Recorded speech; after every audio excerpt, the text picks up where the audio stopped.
Hi everyone, nandito na naman tayo sa klase natin ngayon and we are already in our week 8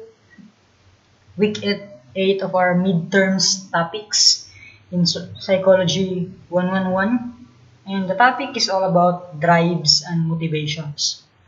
Okay, so drives and motivation. So with the exception of simple reflexes, lahat ng ginagawa ng isang tao, lahat ng actions niya is motivated. Ibig sabihin mo, siguro unconsciously ginawa mo yan, well, you are motivated to do that even though yung pag-iisip mo, yung iniisip mo isang bagay, well, you are motivated to think of those things. So sabi pa nga dito, a motive means something that incites. Something that incites the organisms to act. No, ano yung nakaka-excite sa'yo, nakaka-insight sa'yo yung gawin yan. Yan yung motivation that sustains and give direction to action once the organism has been aroused. So, arousal means you see something.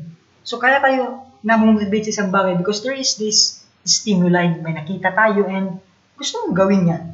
Okay? You are motivated.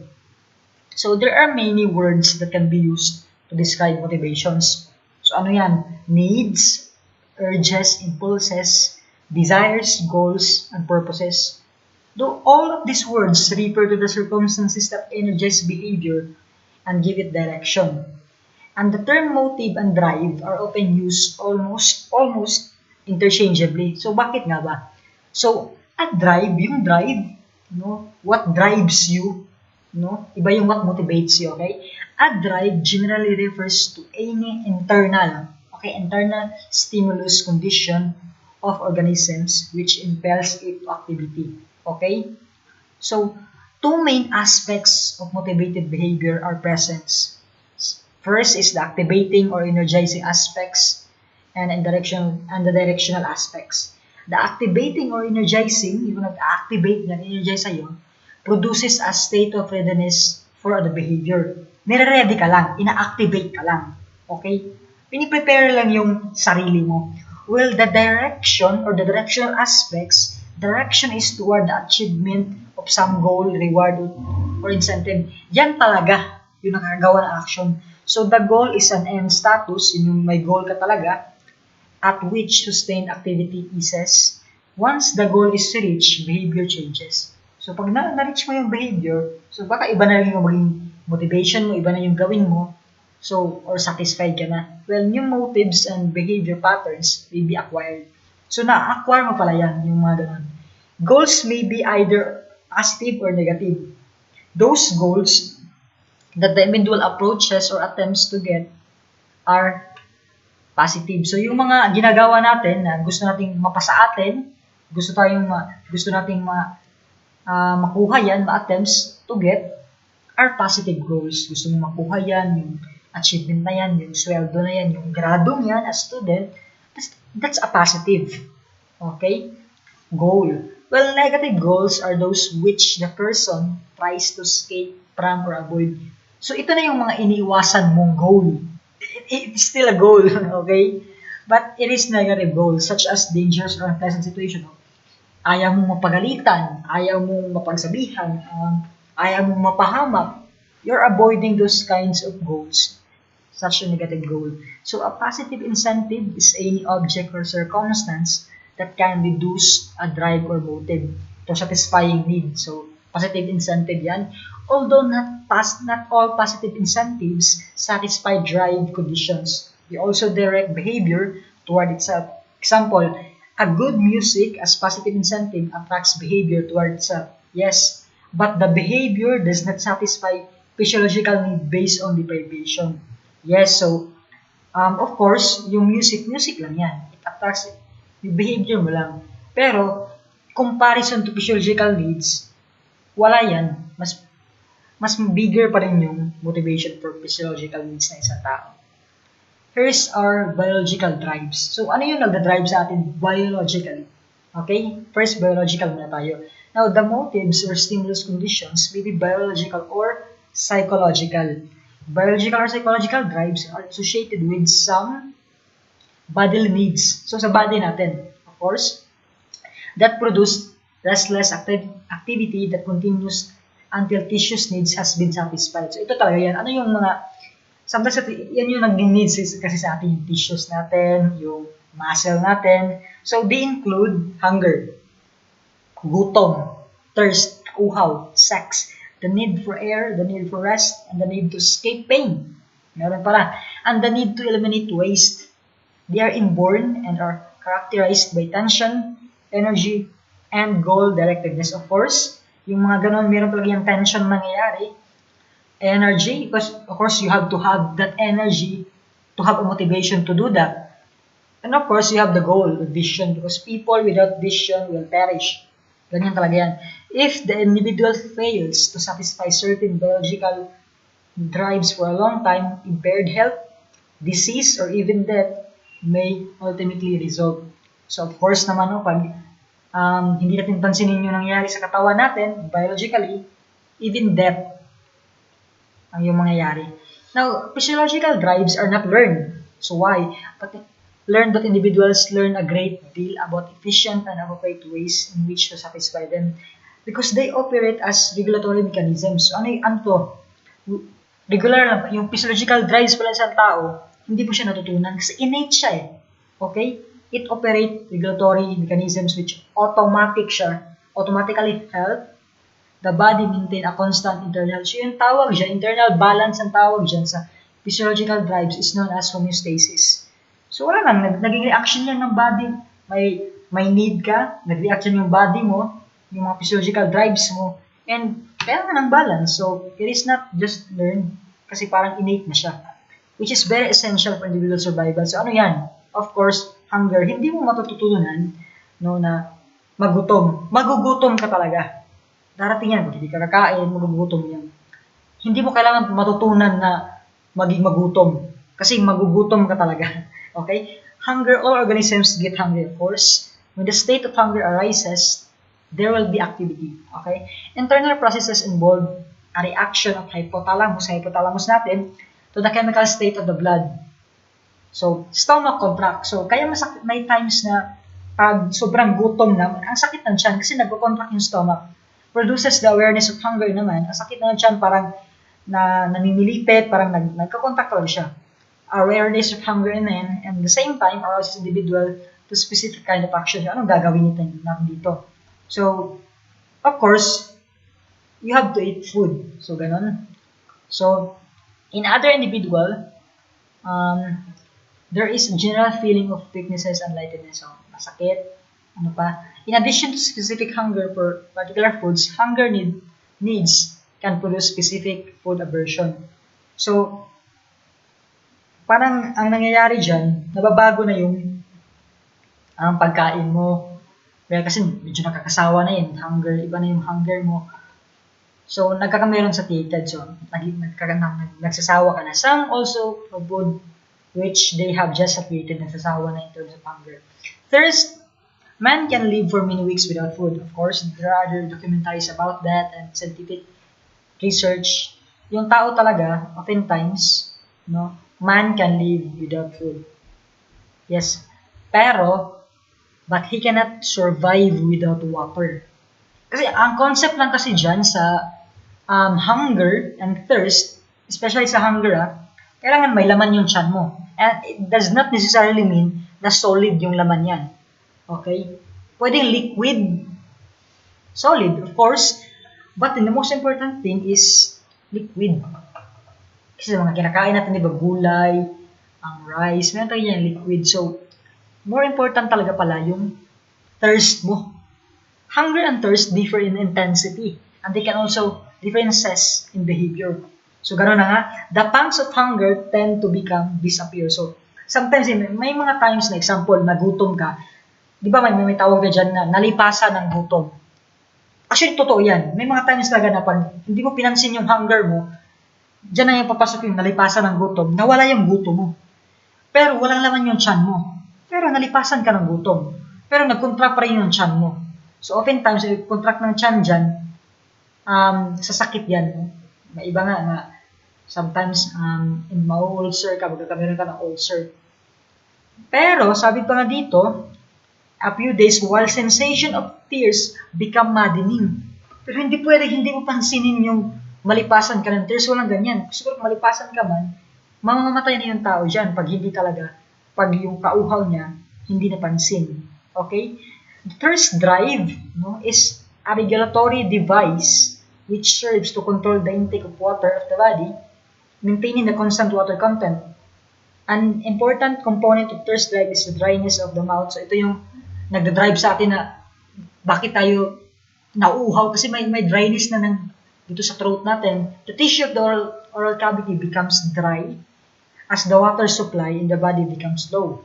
So the dryness stimulates tiny nerves endings of the mouth. So kaya nga may mga times na sa mouth na natin, example, parang gumagano na tayo, nilulunok na natin yung laway natin. In some mouth, may mga nerve endings na oftentimes, we are trying to swallow our saliva.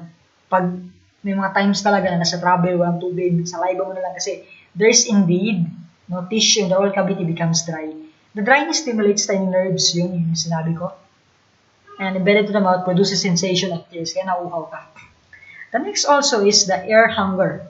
Okay, meron to. So the need for air is relatively unimportant. Why? As a motive in everyday life, because air is usually easy to get. Okay, kaya ba easy to get? But why indeed that there is this air hunger?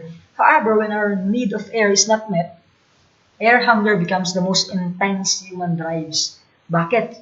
For example, nawalan ka ng hangin. Oftentimes ngayon, with oxygen talaga, may mga times na pag may sakit yung isang tao, the need for oxygen becomes so important. However, when becomes most intense of all human drives, air is the most basic requirement kasi yung hangin, nandiyan na naman yan, of the human body as a need. It must be continuously satisfied. So, kaya nga, may mga times talaga na, yung example, may mga nakita tayong movie na yung pag pinapatay yung isang tao, sinasakal. And yung kawalan ng paghinga dyan, nakakapatay talaga. And we need that air talaga. Severe oxygen deprivation, kaya yun, yung sinasakal, nawala ng hangin, hindi makahinga, or anoxia for even a brief period can result to actually neural damage to nervous system and may result to feeble-mindedness or other abnormalities. So, our mind, our brain needs enough oxygen, okay, to stimulate and to act. So, yun yung mangyayari sa isang tao pag kulang sa hangin. Sa ipang dito, feeble-mindedness and other abnormalities. So, it is so important also. So, of course, the next thing is warm and cold. So, init at saka lamig. Warm and cold are regarded as drives for they serve powerful motives that keep a person striving to restore them to a satisfactory level. They are regulated within limits by physiological mechanism or of homeostasis. So, ito na yung nilalamig tayo, we need something to warm us, medyo init, we need something to cool us. Sabi pa nito, it is indeed a homeostasis kasi hindi pwedeng malamig lang lagi. Okay? Hindi pwedeng mainit lang lagi. It must be balanced, kaya nga hindi siya sineparate. Okay? So, hypothalamus in the brain is the center of regulation of body temperature. It functions also in emotion, thirst, sleep, that does generate extra heat. So, still, meron pa rin part pala yung hypothalamus natin dyan. Of course, we have this pain. Pain as a noxious drive is a special case. Bakit? Di ba, pag nasasaktan tayo, we have this motivation na kailangan mo tong iwasan or kailangan mo tong tanggalin na sa buhay mo. Where there are other cases, psychologically speaking, when a person do feel pleasure to accept pain. So, I think ang tawag dyan is may tawag dyan, sadista yung nananakit, and masochist. I think it's masochist, the right term, masochism. Gusto mo masaktan ka. So, I believe that's just a rare case. People talaga mostly iniwasan yung pain and suffering. It acts as drives because the pain typically indicates danger. Tama, pag nasaktan tayo, dangerous na kagad to. And that it relates to the need for protection and safety. The moment pain is experienced, reaction is quickly done by moving away. So, yan na yung typical reaction ng isang tao, aalis from its stimulus or source. This reaction is known as the withdrawal, ito yung tawag dito, withdrawal reflex. So, ito na yung pag-get away mo, moving away, if there is this impending danger caused by pain and suffering. There are sense organs for pain or free nerve endings. They are widely distributed throughout the skin, blood vessels, and internal organs. Now, these sense organs, no, kasi, of course, hindi mo siya iwasan kung hindi siya naka-stimulate sa'yo. These organs are stimulated by some injury to the tissue of the body. So the individual strive to remove the injurious stimulus, and if that cannot be done, or if it does not help, he looks for ways to relieve the pain. Okay, next is, of course, the need or the motivation of rest and sleep drives. Now, our muscles, okay, as humans, are constantly used in movement and they gradually become fatigued. No, medyo nahahagard, nagtatiring din, no, napapagod. Strenuous exercise hasten the fatigue effects as the chemistry of the blood is altered in several ways. One change that takes place in the accumulation of a substance called lactic acids. Okay, ito yun, lactic acid in the muscle as they repeatedly contract. So ito yung nagkakos ng one change. Okay, this condition stimulates the nervous system directly or activates certain receptors. Diba sabi nga, before yan papasok sa utak mo na marireceive yan, there must be yung sa cells yan, yung mga receptors.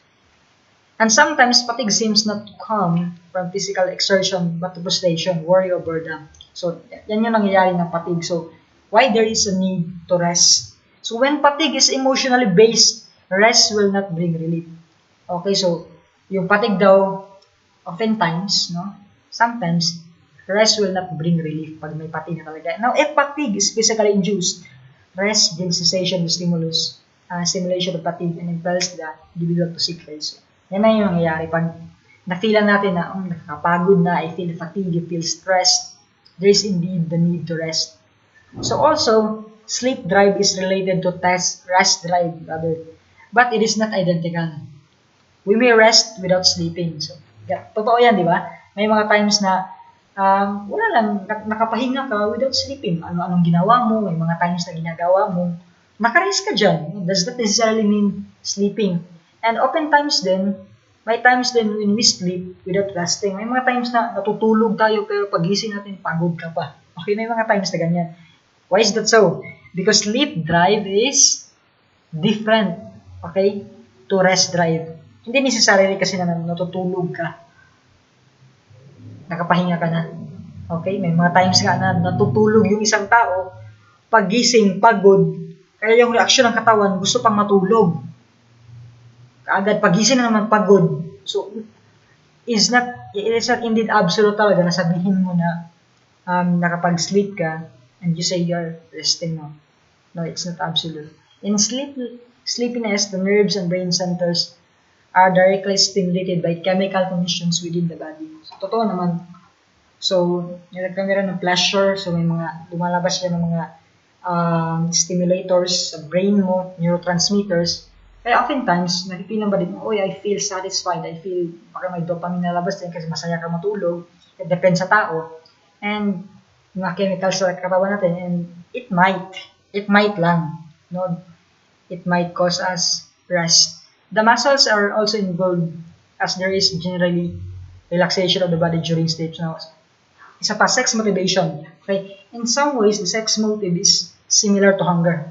Kasi, in sex kasi, it is indeed physiological. Body yung nag-act dyan. It stems from physiological processes and renders organisms' behavior selective and directional. But sex is not a vital motive, unlike hunger. So, same lang ng process, physiological process. But it is given a great deal of special social restriction and control. Okay? So, next is we move on to our psychosocial motives. Okay? Psychological and social motives. Yan yung psychosocial. Now, as a result of past experiences, psychosocial needs are acquired and learned. So, we can just acquire and learn it. Okay, psychological lang siya and social. They result, and unlike kasi sa biological kasi, we cannot control it. Yung mga hungers, ganun, thirst, pain, we cannot control it. So, we really have to do it to act to act, to solve those kinds of drives immediately. Unlike these things na malalearn lang natin, we can just learn it, we can control it.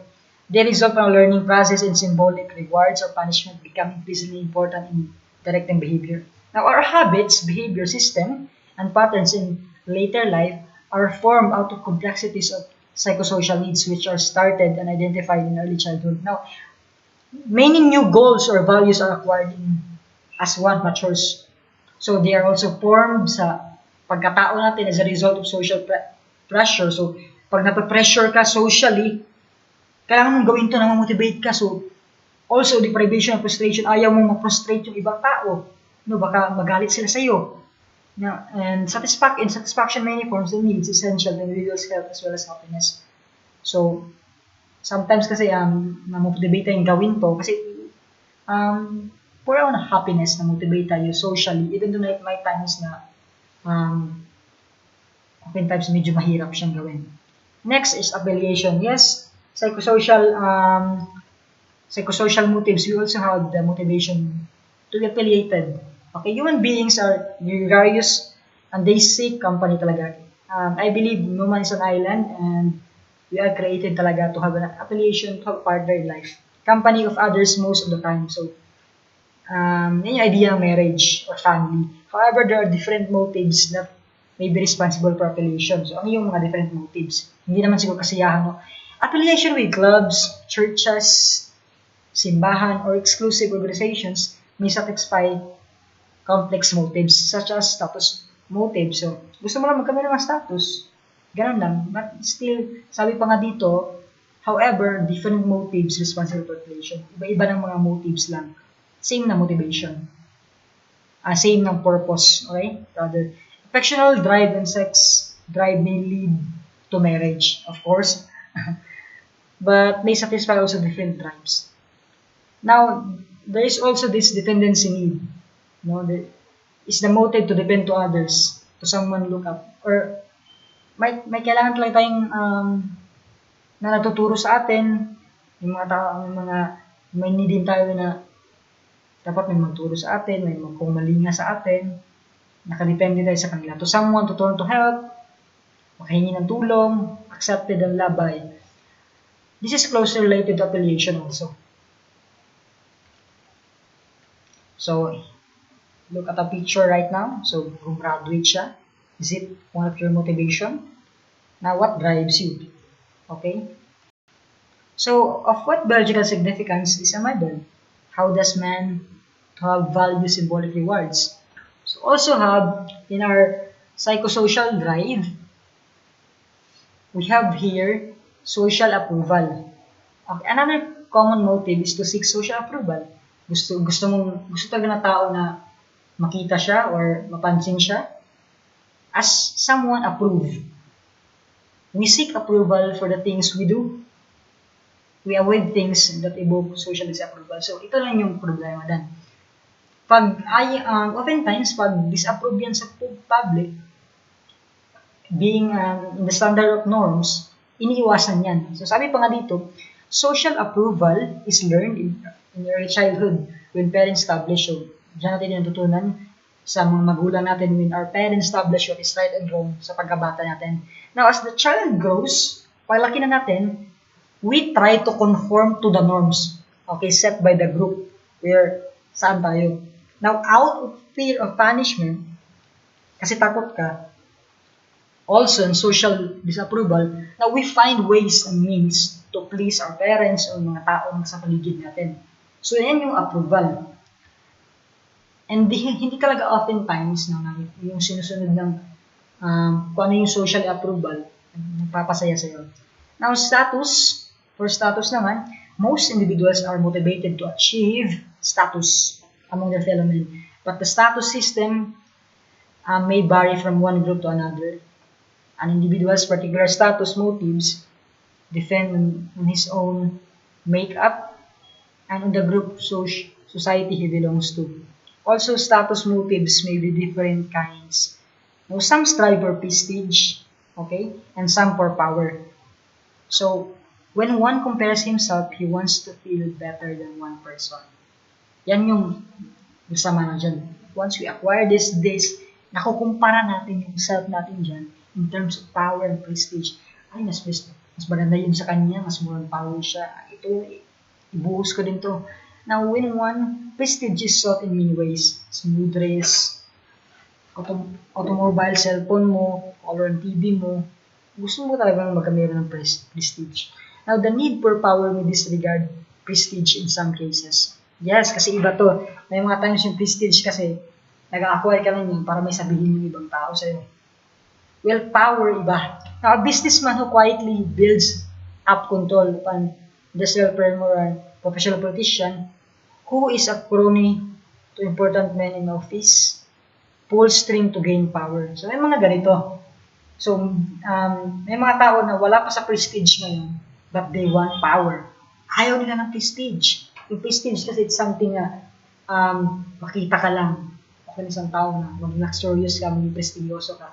May mga ibang tao na parang yung pag-move nila sikreto. Okay? Pero gusto pa nila ng power. But they sometimes kasi gusto natin makuha yung power by having prestige. But no, there are people who get it without being prestigious. Okay? So, may mga ganun, they pull string to gain power. Even though they are oftentimes, they are just, sabi pa nga dito, they are just subordinate. Pero nakuha na yung power nila without being prestigious. Of course, we have security. Now, a person depends upon other people and upon things or conditions for security. The feeling involves being able to hold on to what one has, his money, his wife's affection, his status, his jobs. When there's lack of security or when with security, his ability and satisfaction of his needs may be affected. So, of course, as people, we need security. The feeling involves being able to hold on to what one has, money. Gusto nating magkameron ng pera, to be secure, may mga insurances, affection, para secure talaga, and also status and job. These are just some of the things that can make us feel secure. Now, security of special importance in people's lives as a motives is responsible for mass personal happiness, so tama, no? As well as social interest. Establishments, physical and social, tama nga rin. Because of our need of security, may mga times na we are not happy. So, kasi may times kasi na dumating tayo sa state ng buhay natin ngayon, secured tayo, and there's kalakip dyan, there's a need to, there's a responsibility na i-maintain yan. And oftentimes, maintaining that kind of prestige, hindi na naging happy yung isang tao. Of course, achievement. Man as a doer may have some sort of achievement motive. Gusto kang may maabot, whether he desired to be a leader of men, master of nature. Achievement motivation refers to the tendency to define one's goal according to some standard of excellence. So, gusto ko talaga may ma-achieve. Yan yung standard. I-achieve ko yan in a product of performance attained. The motive is to accomplish something and to succeed at what one undertakes. Gusto mo maging successful. Yung mga estudyante gusto maka-achieve ng malaking grado sa school to make good of their profession, achievement. So ito yun, mag-i-study talaga. No? The strength of achievement motives varies from one individual. Each person sets goals known as the level, ito yun, level of aspiration. Aspire lang ka. Gusto mo mag-aspire ng thing. You are motivated. The setting of goals determined partly by the previous experiences, success or failure. So may mga times na nag-fail, na motivated pa rin, na-achieve. So, what aspires you? What's your aspiration? What's your motivation? The individual high at the need to achieve is not a clock watcher. So, ito yung ang picture na i-study yung bata dito. He is motivated to achieve something. Also, complex motives. Ano yung complex motives? So, yung motives kasi people encounter complex motives as they go out about their work from day to day. Now, a goal originally learned because it was associated with the satisfaction of a drive. Kaya ka may goal, no, because there is the satisfaction of one drive may later satisfy another. Now, less obvious drive, one drive can support or substitute for one another. So, ito na yung tinatawag na complex motive. Or secondary goals, by secondary goals are acquired in the course of learning how to attain primary goals. Okay, so, yes, you have your primary goal, but there are also, pasig siya nangyari, plan B of motivation. we have this primary goal. At pag hindi mo ma-achieve yung primary goal na yan, let's go to the secondary goal.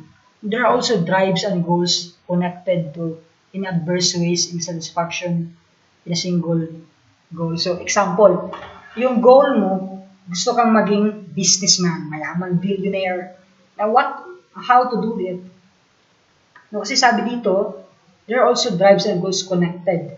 So, hindi pwedeng connected yung mga goals. For example, yung goal, siguro, makapag-learn ng accounting, makapag-learn ng selling, makapag-learn ng business, branding. Connected yan in one bigger goal. And hindi pwedeng isang goal lang. Marami yan. No, goals nga eh. Drives, many drives and goals connected para matin yung satisfaction of a single goal.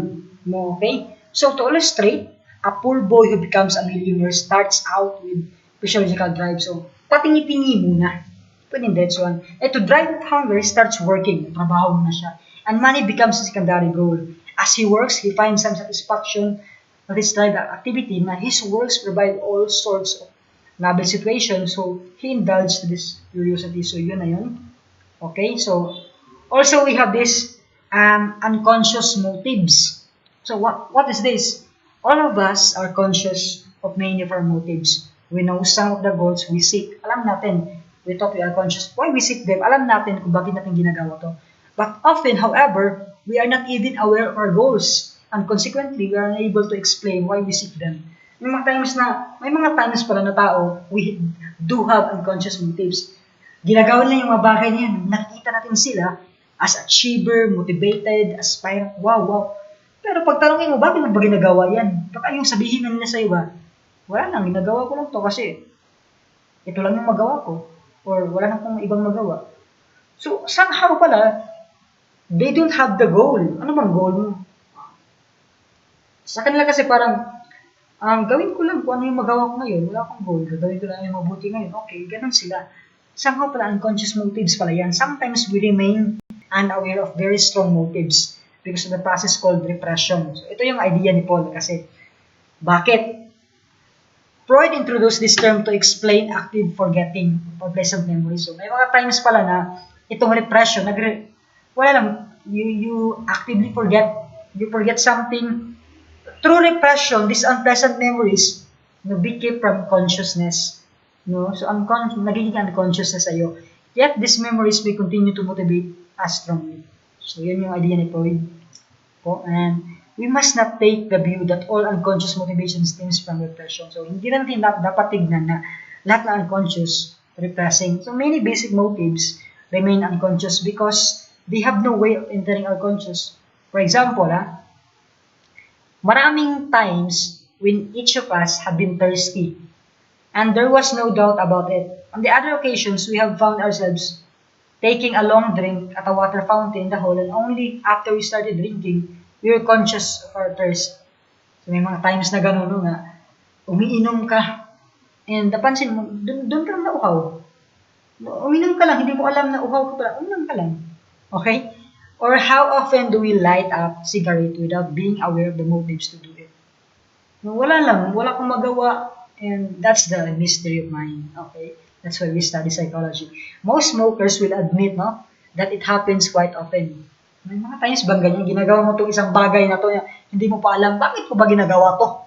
Meron pala akong ibang gawin, bakit ko ba nagawa ko to? May mga ganun. I'm guilty, okay, to that. So, next is hierarchy of motives. So, yun na yung hierarchy of motives ni Dr. Abraham Maslow. So, ang ginawa niya, iniisa-isa na yung mga motives. Ano ba yung, meron siya kasing famous theory na hierarchy of needs.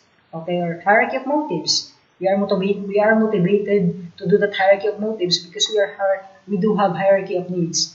So, first dyan sa, Abraham Maslow made strenuous effort to arrange human. In-arrange niya. Ano ba yung dapat nauuna?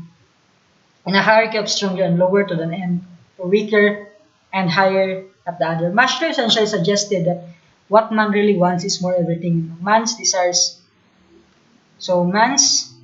a better satisfaction for himself. So, ito na yung idea niya.